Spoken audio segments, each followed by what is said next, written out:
वज्झायाळं नमो लोये सव्वसाहूळं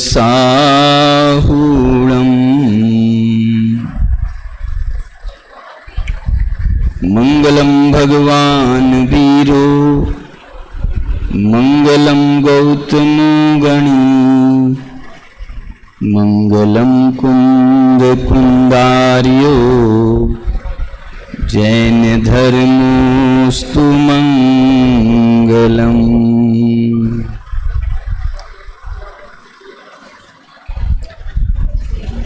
नमून जिनं वीरम् अनन्तवर्णानदंसन सहावम् वोच्छामिनियं सारम् केवली सुध केवली भणिदम्। नियम सार ग्रंथ पर अपन आज चर्चा करेंगे। कल रात को भी हमने व्याख्यान किया था, उसमें मुझे ऐसा लग रहा था कि मेरे पास में समय कम है, मुझे बहुत सारी बातें बताना था नियम सार के संबंध में, लेकिन समय की अपनी मर्यादा होती है। तो ये आज अनायास ही ये एक और व्याख्यान का क्लास का अपने को मौका मिला है, तो इसमें अपन नियम सार की चर्चा, बच्चों की परीक्षाएं हैं इसलिए बच्चों के निमित्त से अपन वो नए चक्र का विषय विशेष रूप से चला रहे थे, उनके भी कोर्स में है नए बच्चों के, तो उसके निमित्त से अपन आप लोगों के लिए भी हो गया और उनके लिए भी हो गया। लेकिन ये भी ये नियम सार विषय जो अपना पूरे शिविर का केंद्र है नियम सार, उसकी थोड़ी चर्चा अपन करेंगे। देखो कल रात को मैंने आखिरी से प्रारंभ किया था निय भावना निमित्तम से। अब मैं आपको प्रारंभ से लेके चलना चाहता हूं। ये नियम सार में कितने अधिकार हैं? तो नियम सार में 12 अधिकार हैं। कितने अधिकार हैं? 12 अधिकार हैं। देखो ये जो है ना नियम सार ग्रंथ आचार्य भगवान ने अपनी भावना के लिए तो बनाया है, लेकिन उन्होंने इसके लिए जो विषय चुना है वो नियम सार का विषय चुना है। इसके अपन ने आवश्यक सार की बात रात को की थी, अभी मैं आपको नियम सार की बात करना चाहता हूं। एक बात और ध्यान में आती है मेरे को, जैसे उन्होंने समय सार में लिखा है वो छामी समय पाहुड़ मिणमो सुध केवली भणिदम, लेकिन आप ध्यान दें उन्होंने नियम सार में ये नहीं लिखा है। इन्होंने नियम सार में भी यही लिखा है कि वो छामी नियम सारम, माने जैसे समय सार अपन ग्रंथ का नाम कहते हैं, लेकिन मूल प्राकृत में उसका नाम समय पाहुड़ है। ऐसे यहां पर नियम सार का जो नाम भी प्रसिद्ध नियम सार है और मूल में भी आचार्य कुंकुन भगवान ने नियम सार शब्द का ही प्रयोग किया है, जबकि पाहुड़ शब्द का प्रयोग बहुत आराम से कर सकते थे। वो छामी समय पाहुड़ हो सकता है तो वो छामी नियम पाहुड़ भी हो सकता है, कोई दिक्कत नहीं थी उसमें, लेकिन इन्होंने इसका नाम नियम सार रखा है। और यहां पर प्रारंभ में भी नियम सार कहा है और अंत में भी उन्होंने जो लिखा है नियम भावना निमित्तम मये कदम नियम सार नाम सुदम, वहां भी उन्होंने नियम सार लिखा है। इससे मैं कुछ बात कहना चाहता हूं। आगे जाकर के इन्होंने दूसरी तीसरी गाथा में ये नियम सार की व्याख्या भी करी है कि ये नियम सार नाम क्यों है, तो वहां पर भी उन्होंने सार शब्द की व्याख्या की है। तो ये जो है इसको मैं ऐसा समझता हूं कि आचार्य कुंकुन भगवान ये अपने लिए बना रहे थे, इसलिए उन्होंने इसका नाम नियम सार रखा। बोले साहब पाहुड़ में क्या दिक्कत हो जाती? मैंने आपको बताया था पाहुड़ शब्द का मतलब होता है भेंट। पाहुड़ शब्द का मतलब होता है भेंट। तो ये हमारे लिए भेंट नहीं है, ये उन्होंने हमारे निमित्त से नहीं बनाया है। हमारे निमित्त से बनाते तो हमको भेंट देते हो, लेकिन ये उन्होंने अपने लिए बनाया है। इसलिए ये तो वो ये कह रहे हैं मैं आपके लिए भेंट नहीं दे रहा हूं, बल्कि मैं जिसको मैं सारभूत समझता हूं, जिसको मैं सारभूत समझता हूं उसको मैं यहां पर आपको देना चाहता हूं। मेरे जीवन का जो सार है, मेरे जीवन का जो सार है वो मैं आपको देना चाहता हूं। इसलिए उन्होंने इसका नाम पूरा संस्कृत में भी, प्राकृत में भी, हिंदी में भी, सब भाषाओं में इसका नाम नियम सार रखा है। देखो इसकी पहली गाथा तो अपन ने इसकी चर्चा थोड़ी कर चुका हूं मैं पहले, ये नमीऊन जिणम वीरम। देखो वीर भगवान को उन्होंने यहां पर स्मरण किया है और उनको स्मरण करके ये ग्रंथ का प्रारंभ किया है। अब इसके बाद में दूसरी गाथा में हम चलें। भैया ये ग्रंथ चला रहे हो क्या लोग, या फिर आप लोग अपने हाथ में ग्रंथ ले लें तो ग्रंथ से अपन को देखने मिल जाएगा। ग्रंथ आप अपने सामने रख लें। देखो यहां कह रहे हैं नियम सार में वो क्या बताना चाहते हैं, उसके लिए उन्होंने ये तीसरी गाथा लिखी है। तीसरी गाथा क्या लिख रहे हैं तीसरी गाथा में? मैं दूसरी गाथा में अभी आता हूं पीछे, पहले तीसरी गाथा आपको सुनाता हूं। रात को भी अपन ने इसको स्मरण किया था। क्या है नियम सार की तीसरी गाथा? नियमेन यजम कज्जम तम नियमम। नियम किसे कहते हैं? नियम सार बाद में बताते हैं, पहले नियम की व्याख्या सुनो। नियम किसे कहते हैं? तो कहते हैं नियम कहते हैं जो नियम से करने योग्य कार्य हो उसको नियम कहते हैं। आप इससे यह भी ध्यान दे सकते हैं, नियम का सामान्य रूप से अपन जो मतलब समझते हैं वो नियम का मतलब समझते हैं नियम ले लो, व्रत ले लो। अपन ऐसा बोलते हैं ना, नियम ले लो भैया, कोई व्रत ले लो। तो यहां पर उन्होंने वो संदर्भ में नियम की बात नहीं करी है। उन्होंने नियम की बात क्या की है वो मैं आपको उनकी खुद की भाषा में बता रहा हूं। वो गाथा में लिख रहे हैं नियमेन यजम कज्जम तम नियम, जो नियम से करने योग्य कार्य है उसका नाम नियम है। तो बोले साहब इसके लिए तो अपन ये भी कह सकते हैं नियम से करने योग्य कार्य व्रतादि भी हैं, इसलिए उसको जो है हम नियम कह लेते हैं, क्या दिक्कत है? बोले नहीं, नियम से करने योग्य कार्य व्रतादि मानने में मुझे कोई आपत्ति नहीं है, लेकिन कुंद कुंद भगवान उसके लिए क्या कह रहे हैं? वो कह रहे हैं नियम से करने योग्य कार्य क्या है? तो कह रहे हैं नान दंसन चरितम। नियम से करने योग्य क्या है कार्य? व्रत नहीं, या ऐसा कह लो अकेला व्रत नहीं। व्रत को यदि आप चारित्र में ले जाओ, व्रत को यदि व्रत शब्द से आप चारित्र में ले जाओ, तो वो ये कह रहे हैं व्रत नहीं बताना चाहता हूं, मैं तो ये कह रहा हूं नियम से करने योग्य कार्य चारित्र है। और बोले चारित्र नहीं, क्यों? क्योंकि चारित्र दर्शन और ज्ञान पूर्वक ही होता है। सम्यक दर्शन सम्यक ज्ञान के बिना चारित्र नहीं होता है। इसलिए नियम से करने योग्य कार्य, व्रत तो छोड़ो, चारित्र भी अकेला नहीं है। नियम से करने योग्य कार्य एक नहीं है, नियम से करने योग्य कार्य तीन है। पहला है दंशन, पहला ज्ञान दर्शन चारित्र, ये तो इसमें आप आगे पीछे क्रम होता रहता है। कुंद भगवान के साहित्य में आप पांचों परमागम में देखोगे तो कहीं उन्होंने दर्शन को पहले कहा है, ज्ञान को बाद में कहा है, चारित्र को बाद में कहा है। कहीं उन्होंने ये क्रम ज्ञान दर्शन चारित्र भी रखा है, ज्ञान दर्शन चारित्र भी क्रम रखा है। और कहीं कहीं तो कमाल हो गया, उन्होंने चारित्र दर्शन ज्ञान भी रखा है। पहले चारित्र, बोलो कहां लिखा है प्रमोद जी? चारित्र को पहले उन्होंने कहां कहा है?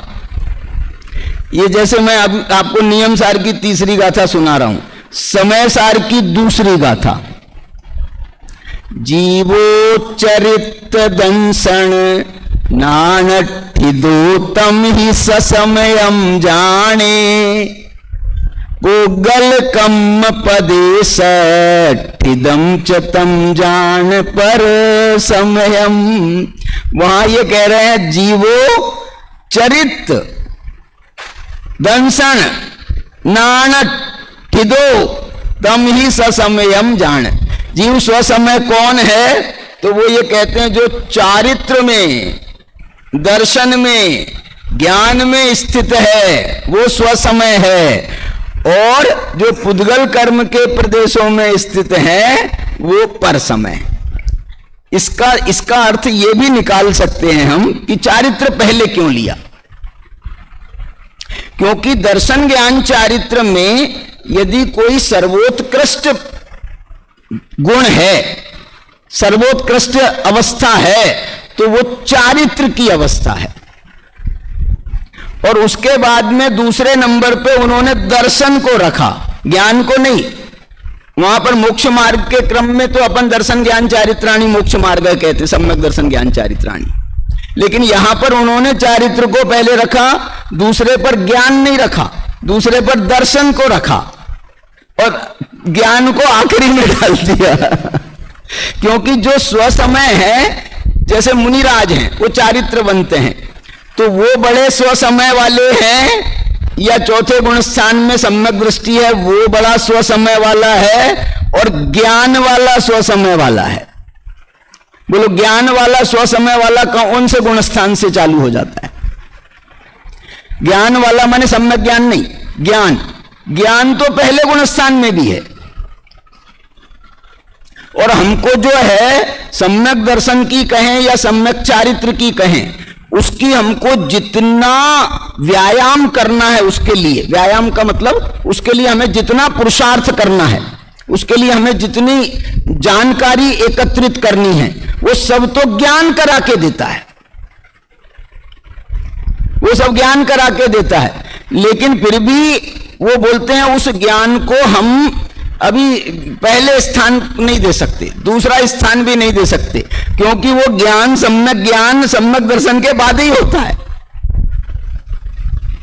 इसलिए उसको जो है उन्होंने कहा ज्ञान बहुत आवश्यक चीज है। ज्ञान एक ऐसा तत्व है कि वो पहले गुणस्थान से लेकर के, देखना चारित्र के कितने गुणस्थान है बता सकते हो आप? चारित्र के गुणस्थान, चारित्र के गुणस्थान तो बोलो कितने? 5 गुणस्थान। नहीं, भेद नहीं पूछ रहा हूं, गुणस्थान पूछ रहा हूं। 6, 7, 8, 9, 10, 11, 12, 13, 14 और ऊपर चले जाओ। वो सिद्ध भगवान भी तो छायिक चारित्रवंत हैं, 9 केवल लब्धि उनके पास भी है, तो छायिक चारित्रवंत वो भी है। तो कहने का मतलब ये हुआ इनके गुणस्थान तो यहां से 6 से चालू हुए। अच्छा अब बताओ सम्यक दर्शन के गुणस्थान बताओ। इसका प्रारंभ 4 से हो जाएगा, चौथा, 5वां, 6वां, 7वां, 8वां, 9वां, 10वां, 11वां, 12वां, 13वां, 14वां। सिद्ध भगवान भी, उनका भी पहला गुण है समकित दर्शन ज्ञान अगुरु लघु अवगाहना। तो सम्यक दर्शन तो वहां भी है, सम्यक चारित्र 8 गुणों में नहीं है, लेकिन 9 केवल लब्धियों में चारित्र का भी स्थान है। तो कहने का मतलब यह हुआ इसके गुण, उसके गुणस्थान कितने हुए थे? 6 से 14 माने हो गए, 5 कम कर दो माने 9, और सिद्ध भगवान को मिला लो तो 10। गुणस्थान मत कहो, गुणस्थानातीत कहो। गुण ये जो है ना कर्णान योग की भाषा, ये है सिद्ध भगवान का कौन सा गुणस्थान है। तो ऐसा मत बोलना कि उनका कोई गुणस्थान नहीं है। बोले साहब वो गुणस्थानातीत है। वो गुणस्थानातीत है, गुणस्थान के बिना नहीं है। गुणस्थान के बिना तो ये जड़ है, जड़ चीज जो है उसको आप कहो गुणस्थान के बिना। सिद्ध भगवान को हम गुणस्थान के बिना नहीं कहना चाहते, उनको हम कह रहे हैं गुणस्थानातीत। भाई जैसे आप कौन सी जॉब में थे? कोई जॉब, कोई धंधा था या कोई जॉब में थे? आप जॉब में थे, तो अब जो है आप क्या कहलाते हो? रिटायर्ड।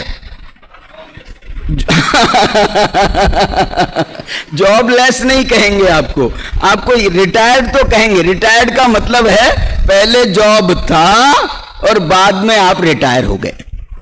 तो ऐसे ही यहां पर जो सिद्ध भगवान है उनके गुणस्थान था, अब ये गुणस्थान से रिटायर हो गए। चलिए, तो ये जो है इसके गुणस्थान 10 हुए चारित्र के। सम्यक दर्शन के कितने गुणस्थान हुए? गुणस्थान प्लस गुणस्थान अतीत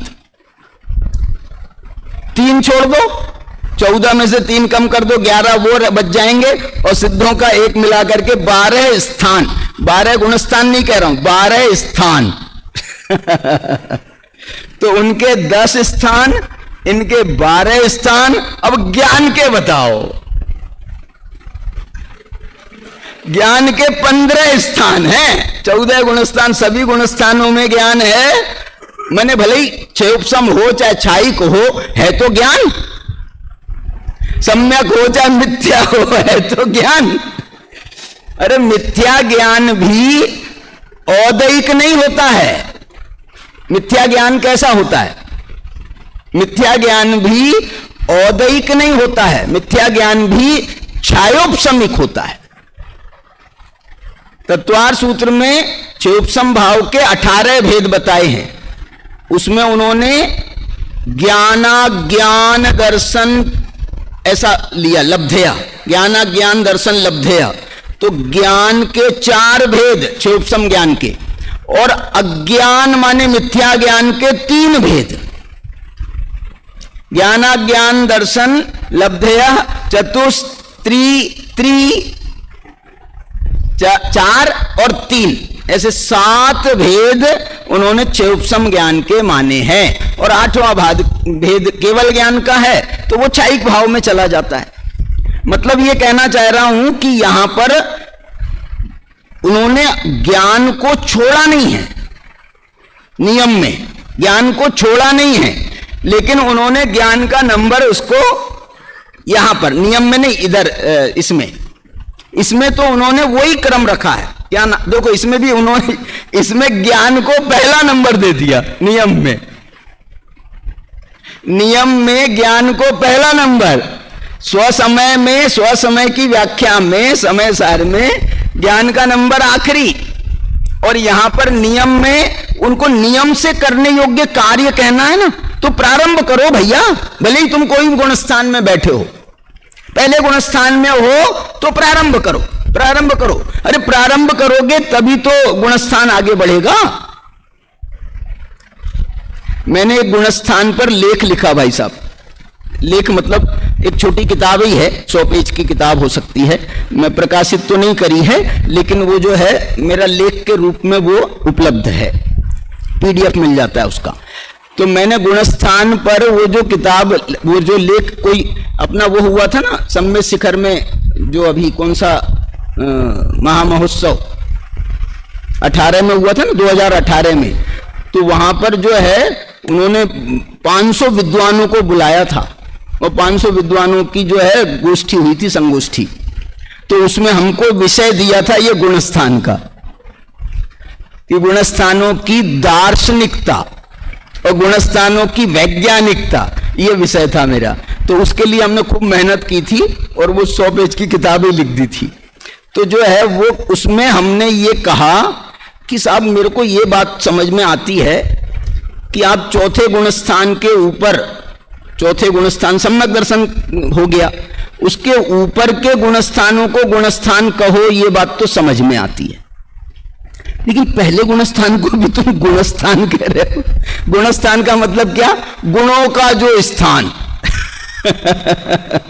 जो गुणों का स्थान है उसका नाम गुणस्थान है।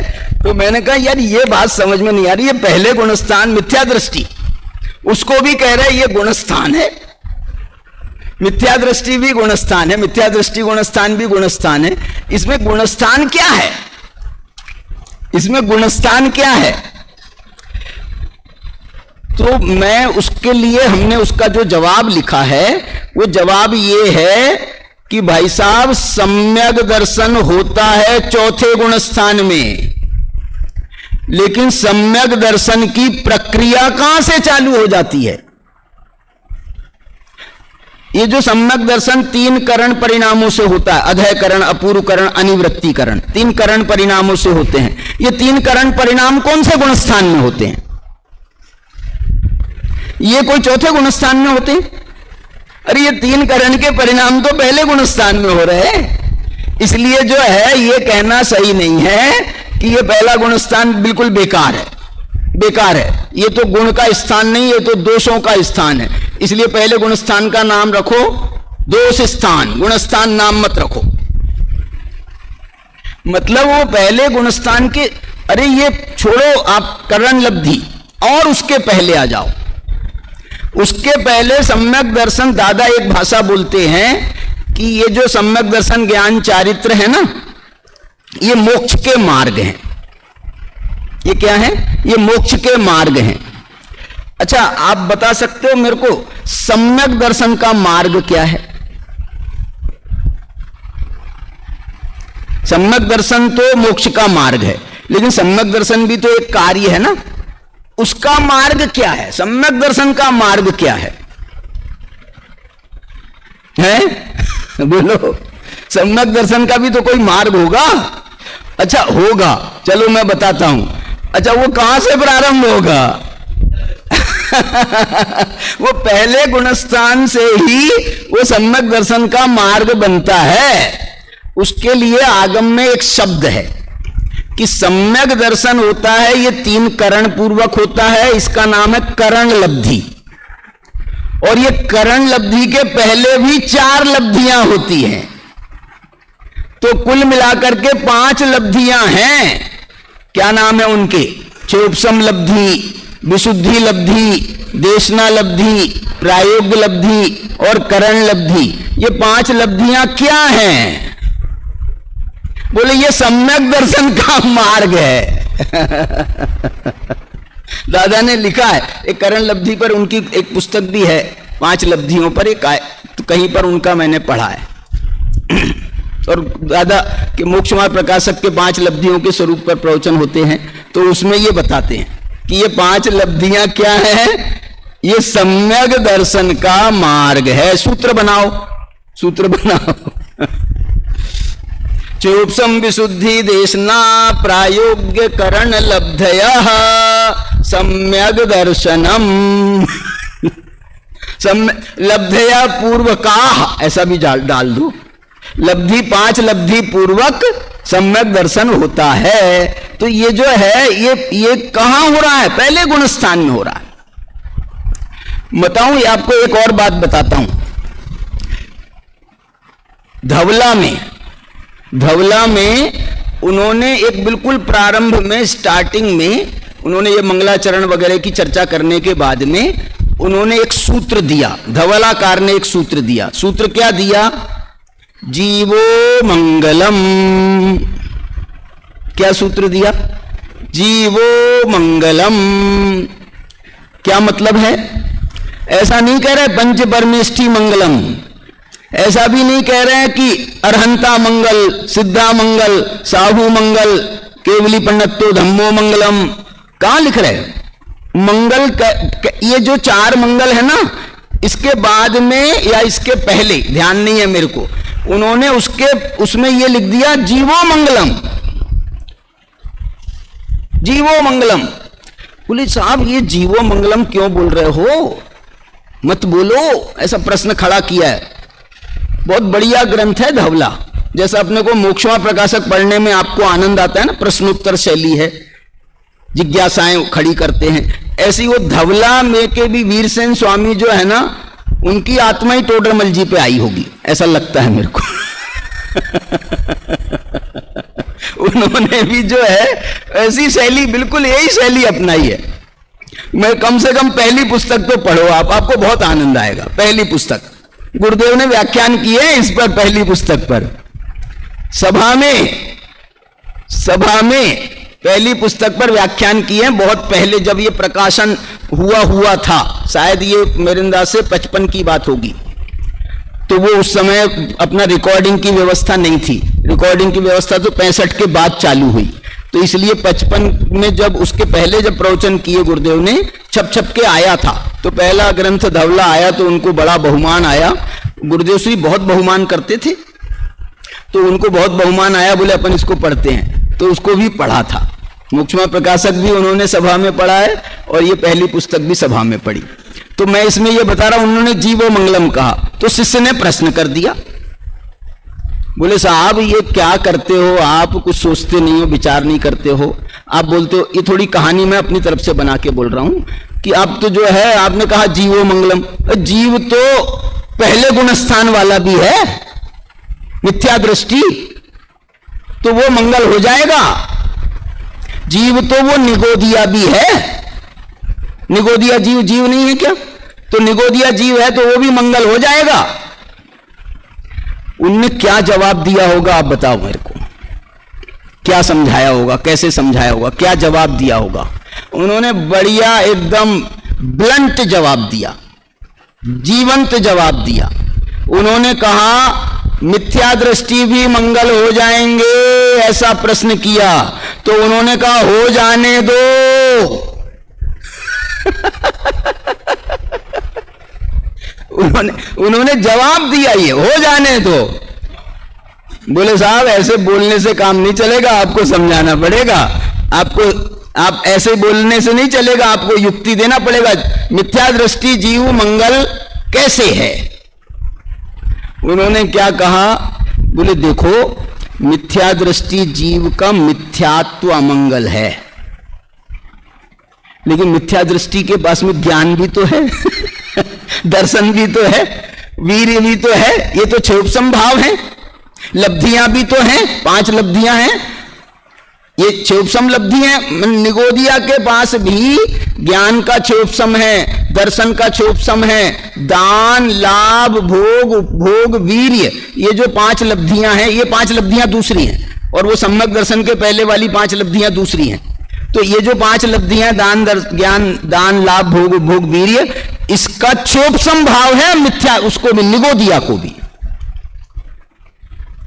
मिथ्या दर्शन औदैहिक भाव है, मिथ्या दर्शन औदैहिक भाव है। लेकिन जो ज्ञान है वो चायोपसमिक है, दर्शन है चायोपसमिक है। मिथ्या दृष्टि को अक्षर के अनंतवें भाग ज्ञान है। अरे है तो सही ना, मुर्दा तो नहीं हो गया,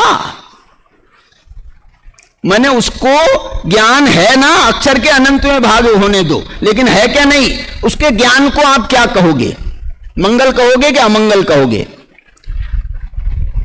बोले साहब उसके ज्ञान को भी मंगल कैसे कह सकते हैं? बोले सुनो, उसके पास जो ज्ञान है वो अक्षर के अनंतवें भाग ज्ञान, उसको पर्याय ज्ञान, पर्याय समास ज्ञान, ऐसी भाषा है आगम की। बोले वो ज्ञान भी अखिल जी, वो ज्ञान को क्या कहा है मालूम? उस ज्ञान को निरावरण ज्ञान कहा है। वो उतना ज्ञान जो उघड़ा हुआ ज्ञान है उसका, जो उसको पास में उघाड़ है ज्ञान का, उतने ज्ञान के उघाड़ को निरावरण ज्ञान कहा है। और बताऊं दूसरी भाषा, वो केवल ज्ञान का अंश है। केवल ज्ञानी का जो ज्ञान है ना, केवल ज्ञान, ये निगोदिया के ज्ञान से बढ़ता बढ़ता बढ़ता बढ़ता उनका केवल ज्ञान हो गया है। माने मूल में भले ही समुद्र में बूंद के बराबर है। क्या बोला? समुद्र में मूल बूंद के बराबर है, लेकिन उस बूंद को आप क्या कहोगे? ऐसा नए चक्र में इसके बारे में प्रश्न हुआ। बोले समुद्र की बूंद समुद्र है कि असमुद्र है? बोलो, समुद्र की बूंद समुद्र है या असमुद्र है? असमुद्र बोल नहीं सकते भाई साहब, क्योंकि समुद्र की बूंद मैं खुद ही बोल रहा हूं। पहले समुद्र में से मैंने एक बुंगली डाली है और उसमें से ऐसी निकाली है, और बताओ ये जो बूंद है, जो मेरे पानी छपा है ना, इसमें उंगली में पानी छपा बोलते ना अपन, ये जो पानी छपा हुआ है, ये पानी समुद्र है या असमुद्र है?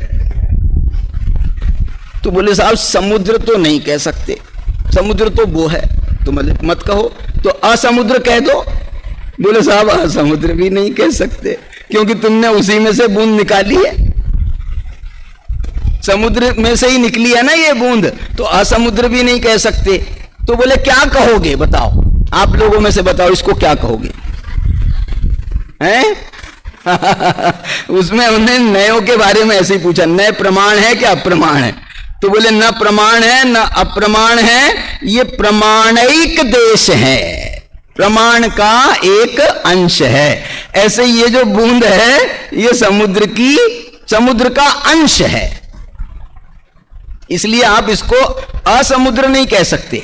ऐसे ही वो जो निगोदिया का ज्ञान है वो ज्ञान को निरावरण कहा है। निरावरण क्यों कहा मालूम? ये जो ज्ञान है इस ज्ञान को आज तक कोई आवरण नहीं डाल सका। डाल सकता हो तो बता दो। अरे जितना ज्ञान पर आवरण डलना था, जितना डलना था वो सब निगोदिया तक हमने पहुंचा दिया ना उसको, और ज्ञान पर जितना आवरण डलना था डल गया ना।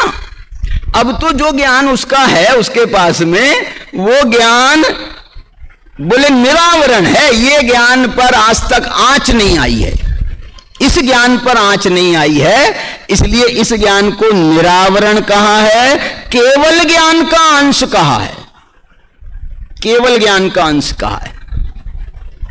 ये मतलब बहुत बड़ी बात है। उसको देखो निगोदिया के ज्ञान को कितना बड़ा सम्मान दिया है। निगोदिया के ज्ञान को आचार्य भगवान ने कितना बड़ा सम्मान दिया है। उन्होंने कहा जीवो मंगलम, बोले मिथ्या दृष्टि मंगल हो जाएंगे तो हो जाने दो।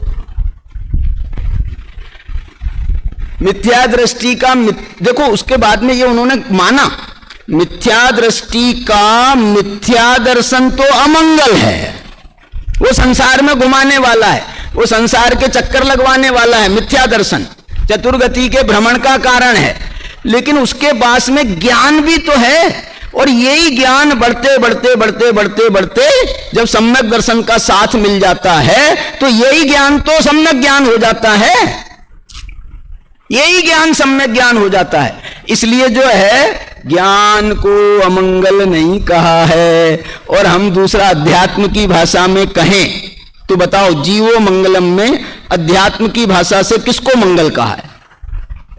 मिथ्या दृष्टि जीव के पास में मंगल स्वरूप कौन सी चीज है? बोलो। अरे उसके पास भी परम पारिणामिक भाव, जो निगोद में सोही मुझ में सोही मोक्ष मझार, अंतर भेद कछु भी नाही भेद गिने संसार। जो निगोद में सोई, अभी इसमें आती है गाथा, वो सुनाया भी है बच्चों ने कई बार, अपने विद्वानों ने दिया है। कौन सी 47 नंबर की गाथा है? 48 नंबर। जारिसया सिद्धप्पा, जारिसया सिद्धप्पा, जारिसया सिद्धप्पा माने जिस प्रकार के सिद्ध भगवान हैं, जैसे सिद्ध भगवान हैं, तारिसया संसारिणो हुंती, उनके ही समान संसारी जीव हैं, ऐसा लिखा है। जारिसया सिद्धप्पा भवमल्लीय जीव तारिसा हुंती। क्या बात है, क्या बात है। जारिसया सिद्धप्पा, जैसे सिद्ध भगवान हैं, भवमल्लीय, भवमल्लीय माने भव में लीन, ओहो, भव में लीन जीव तारिसा होंती। जैसे सिद्ध भगवान हैं वैसे ही ये भव में लीन संसारी जीव हैं। कैसे हैं? कैसे हैं? बोले जैसे सिद्ध भगवान कैसे हैं बताओ? बोले जरा मरण और जन्म से रहित हैं। जन्म जरा मृत्यु विनाशनाय अपन बोलते हैं, तो ये जो सिद्ध भगवान हैं ये जन्म जरा मृत्यु से रहित हैं।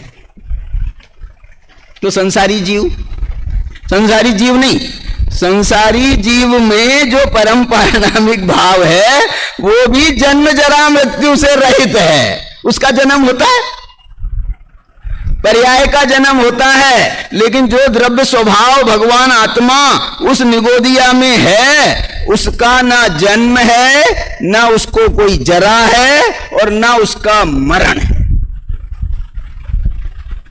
तो इस प्रकार से जो है ये ऐसा लिखा है, देखो तो सही, किसको? ये संसारी जीवों को। अपन निगोद में घटाओ ना, वो भी तो भाव में लीन है ना, निगोदिया भी। अब वो निगोदिया को कह रहे हैं वो भी जन्म जरा मृत्यु से रहित है। और इसने तो और कमाल किया, इसके बाद में जो चौथा चरण लिखा है, उन्होंने लिखा है 8 गुणा लंकिया जीर्ण। 8 गुणा लंकिया माने जैसे सिद्ध भगवान कितने गुणों से अलंकृत हैं, यही भाषा है ना, कितने गुणों से अलंकृत हैं? बोले सिद्ध भगवान 8 गुणों से अलंकृत हैं। बोले ये निगोदिया जीव का भी जो परम पारिणामिक भाव है ये भी 8 गुणों से अलंकृत है। परम पारिणामिक भाव में 8 गुण क्यों चाहिए बताओ? अरे परम पारिणामिक भाव में यदि ना हो तो सिद्ध भगवान में कहां से आएगा? सिद्ध भगवान में कहां? शक्ति रूप में यदि हमारे पास में ना हो, भाव में लीन संसारियों के पास में, हमारे पास में यदि, देखो इसका अर्थ क्या, इसकी भाषा आप ये बनाओ, क्या भाषा बनाओ? जैसे सिद्ध भगवान 8 गुणों से अलंकृत हैं, ऐसे हम भी उनकी छोड़ो, निगोदिया की छोड़ो, अपनी बात करो ना। हम भी 8 गुणों से अलंकृत हैं, सिद्ध समान सदा पद मेरो। बोलो 8 गुणों से अलंकृत हैं। क्यों हैं? यदि हम में 8 गुण ना हो तो सिद्धों में 8 गुण कहां से आएंगे? कोई हवा में से पैदा हो जाएंगे? हवा में से पैदा हो जाएंगे? हवा में से पैदा नहीं होते हैं। जो शक्ति में होता है उसी की अभिव्यक्ति होती है। यदि शक्ति में ना हो तो अभिव्यक्ति उसकी हो नहीं सकती है। इसलिए जो है ये बात इन्होंने बहुत जोरदार बात है ये नियम सार की। और इसके बाद में जो है इसमें एक गाथा और भी है, मैं वो बताना चाहता हूं। ये 47 गाथा है ये जारी सया सिद्धप्पा की। और देखो इसके बाद में 48 में भी वो बात है। 48 में क्या कह रहे हैं? सिद्ध भगवान कैसे हैं? अभी एक गुण तो बता दिया, 8 गुणों से अलंकृत हैं, तो हम भी 8 गुणों से अलंकृत हैं। बोले सिद्ध भगवान है अशरीरा। सिद्ध भगवान कैसे हैं? अशरीरी हैं। बोलो तुम्हारा भगवान आत्मा कैसा है? वो भी अशरीरी है। अविनाशा। सिद्ध भगवान कैसे हैं? अविनाशी हैं। बोलो तुम्हारा भगवान आत्मा कैसा है? वो भी अविनाशी है। अनिंद्रिया। सिद्ध भगवान कैसे हैं? अनिंद्रिय हैं, अतीन्द्रिय हैं। अतीन्द्रिय महापदार्थ ऐसा संज्ञा मिलती है। तो जैसे वो अतीन्द्रिय महापदार्थ हैं ऐसी मैं भी। देखो पहले तो मैंने ये कहा था हम भी, लेकिन मेरे को मजा नहीं आया, क्योंकि आप लोगों को मजा आ रहा नहीं दिख रहा है मुझे। इसलिए मैंने कहा मेरे को आ रहा है तो मैं तो अपनी बताऊं। मैं भी तुम भी बोलो ऐसा, तुम भी ऐसा बोलो, मैं भी। ये आचार्य अमृत चंद्राचार्य की भाषा है। ये कहां पर है ये भाषा?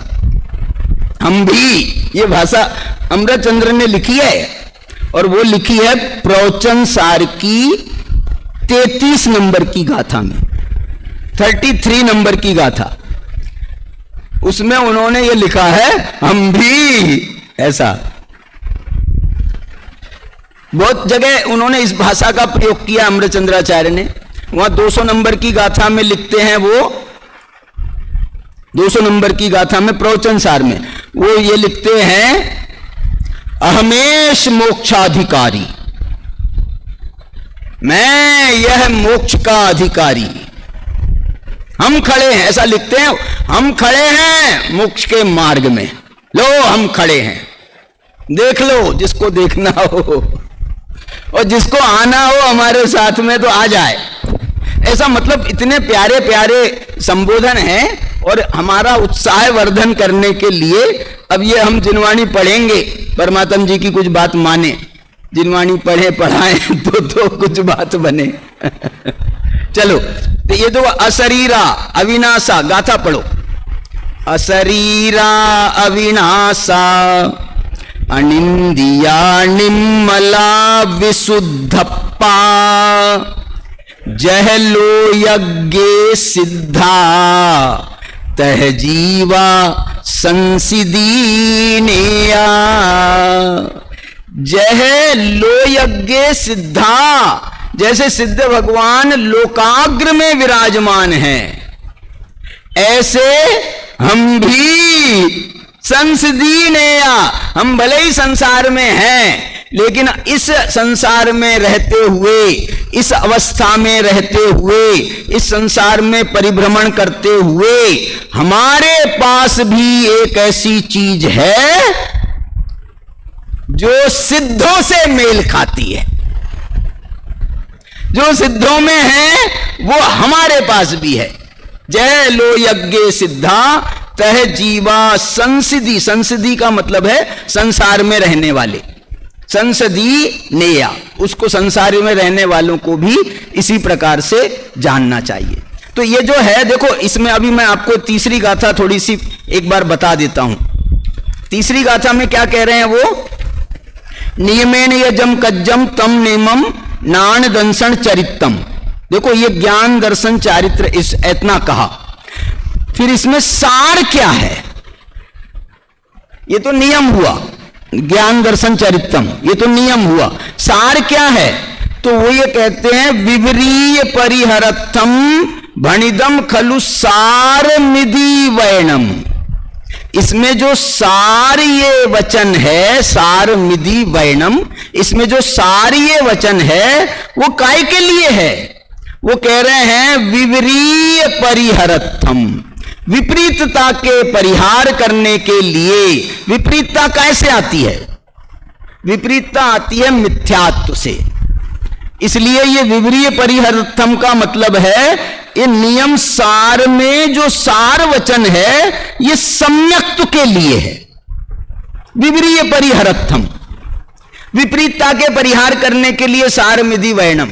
ये सार ये जो वचन कहा है ये विपरीतता का परिहार करने के लिए, मिथ्यात्व का परिहार करने के लिए, माने सम्यक्त्व को बताने के लिए ये नियम सार है। नियम सार का आप और यदि खुलासा करके बोलोगे तो इसका क्या मतलब हो जाएगा मालूम, सम्यक दर्शन ज्ञान चारित्राणी। सम्यक शब्द सार से आ गया और नियम से ज्ञान चारित्र आ गया, तो सम्यक दर्शन ज्ञान चारित्राणी नियम सारम। इसका मतलब क्या हुआ, नियम सार का एक नाम तो मैंने रात को बताया था आपको, आवश्यक सार। अब यहां से इसमें से एक नाम और निकल रहा है। क्या निकल रहा है, नियम सार माने मोक्ष मार्ग। सम्यक दर्शन ज्ञान चारित्राणी नियम सारम और सम्यक दर्शन ज्ञान चारित्राणी मोक्ष मार्ग। तो जैसे यहां पर मोक्ष मार्ग है, यहां पर नियम सार आ गया, तो यह सम्यक दर्शन ज्ञान चारित्र का सूचक ग्रंथ है। इसका मतलब क्या हुआ मालूम, दूसरा और तीसरा नाम बताओ भाई साहब इसका नियम सार का। नियम सार का नाम है मोक्ष मार्ग प्रकाशक।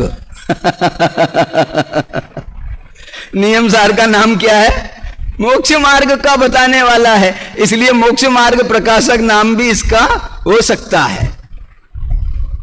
नियम सार का नाम मोक्ष मार्ग प्रकाशक भी हो सकता है। इसमें जो नियम सार शब्द में से उन्होंने मूल गाथा में से निकाला, मैंने यहां वहां से कहीं से नहीं निकाला, मूल गाथा में ये बात उन्होंने कही।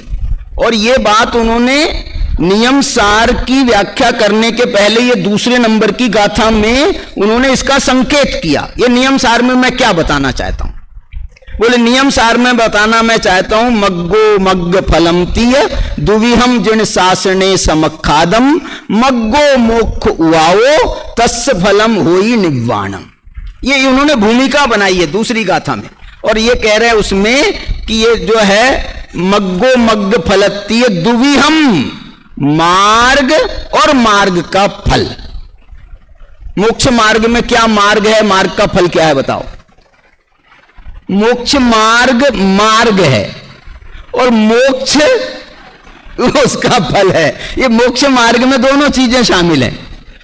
मोक्ष मार्ग को यदि हम मार्ग से देखेंगे तो ये मार्ग है और ये मोक्ष का मार्ग है, और यदि इसका फल के रूप में देखें तो मोक्ष मार्ग में चलने से क्या मिलता है, तो बोले मोक्ष मिलता है, तो मोक्ष का उसका फल है। इस प्रकार से ये नियम सार में इसी की चर्चा है। इसीलिए मालूम जीवाजीव अधिकार, पहला अधिकार जीव अधिकार, दूसरा अधिकार अजीव अधिकार, तीसरा अधिकार शुद्ध भाव अधिकार। ये तीन अधिकार काय के हैं?